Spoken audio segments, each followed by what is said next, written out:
Внимание, внимание! Зборуваат граѓаните.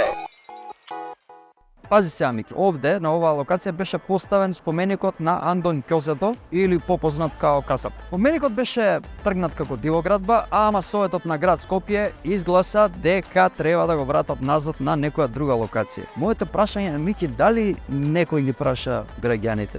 Нормално не, затоа ги прашаме ми. Што мислите, дали треба да се врати споменикот на Андон Ќозето? Не знам кој во тој споменик така да. Споменикот на Ќозето. Може и не мора, не ми е толку битно. Па, не знам ни кај е тој искрено, така да имаме премногу, не мора да се врати. Искрено не знам кој е тој споменик.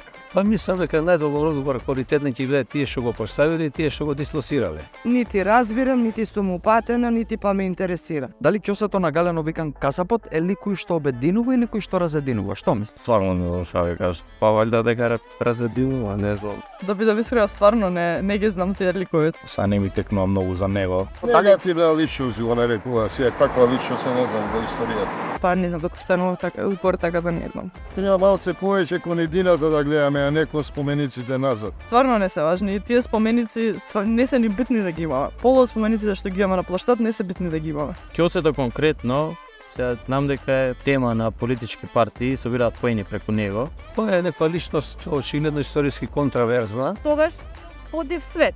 Тој постела. Сега толку да се дискутира околу тоа.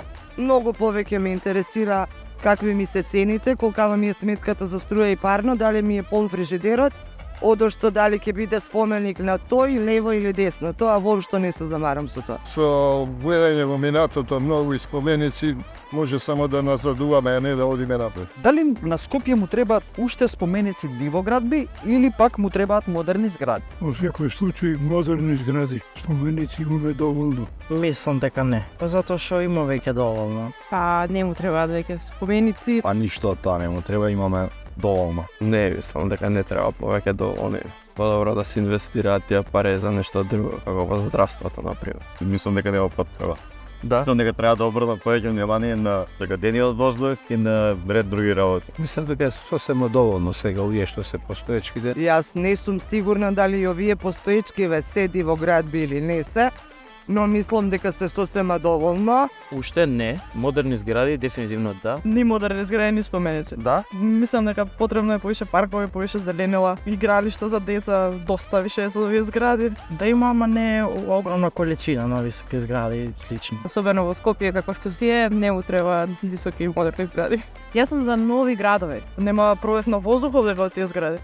Ние немаме толку население кој ќе се всели во тие згради. Полу зградите стојат така. Облакодери, зашто да не, но не треба биде начичкано, затоа што веќе имаме проблеми со протокот на воздух. Треба и високи згради, и убави и модерни.